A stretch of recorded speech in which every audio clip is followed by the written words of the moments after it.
and Farming Institute. Ako nga po pala si Alvin. Ako po yung mag-guide po sa inyo mula po sa skeleton na ito. Papunta po sa hatchling house hanggang sa kulungan po ng mga malalaking crocodile.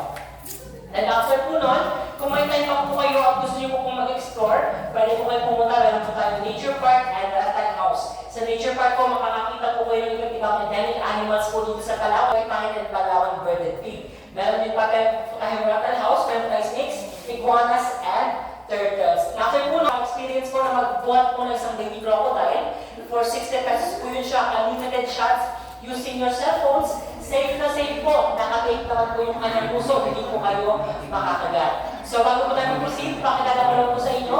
Ito po ay isang tunay na skin at skeleton po ng isang buhaya. Ang pangalan niya po ay si Rio. Siya po isang lalaking saltwater crocodile na nahuli po sa Rio Tuba River sa Mataraza sa southern part po ng Palawan. Siya po ay may hawak na 17.6 feet long or around 5 meters at may bigat po na 600 kilograms. Siya po ay sadyang hinuli noong August 2019 dahil siya po ay aksidente naka-atake, nakapatay po ng isang mangingisda at nakumpirma po nalulong niya po yung kanang binti ng biktima. So hindi po totoo na yung gantong malaking crocodile ay kayang lumulong po isang buong tao tulad po na napapanood po natin sa pelikula.